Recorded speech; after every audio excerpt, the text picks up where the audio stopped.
Welcome to another edition of Big 12 Picks. I'm Jarret Johnson, and last week I bounced back a little bit. The week prior I'd gone 1-4. It was terrible. And I was having a pretty good season overall, picking Big 12 games against the spread. But I bounced back this last weekend, 3-2, which, I'll take a winning record every week. But this week, man, just a really small amount of games. There's just 2 games.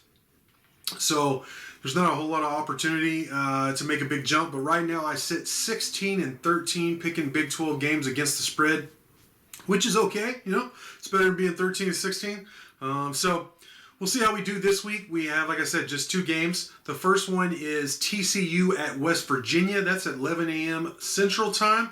The Horned Frogs are getting 3 points on the road. So Vegas basically sees this as a coin toss, and I do as well. These are 2 teams that I've seen play a lot. Of course, both West Virginia and TCU play Texas Tech, and then just in watching the Big 12, and they're both fair. They're kind of comparable. I think West Virginia probably has the better defense, but then again, TCU did sack Texas Tech 5 times, so I just think West Virginia at home, I see them winning by maybe 4 to 6 points, maybe a touchdown.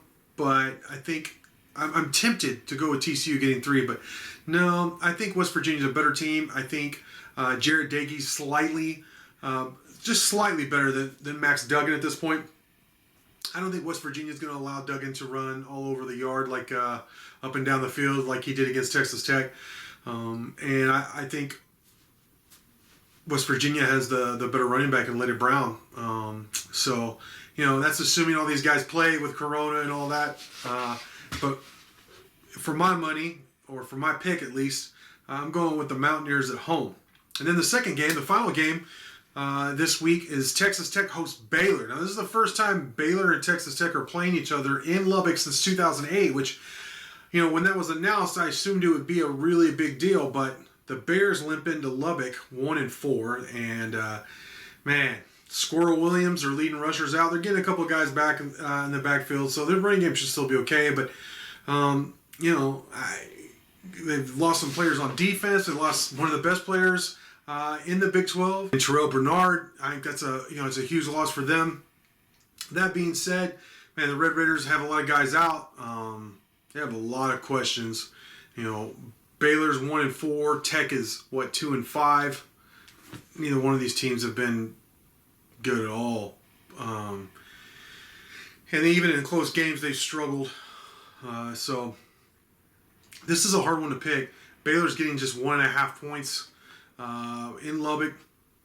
I really thought that, like I said, that this would be a game to be really excited about if you're a Red Raider and Bear. And last season, they had a really good game. Of course, Baylor was really good. They made it to the Big 12 championship game. And Texas Tech took Baylor to overtime there in Waco, though the Bears won controversially. This year, I have the Red Raiders winning a close one. I believe on inside the Red Raiders, I predicted 31-28. But I've heard that that there are reports out there, at least, that Texas Tech is considering rotating quarterbacks, Alan Bowman and Henry Colombi, which I think is just a terrible mistake, but we'll see how that works.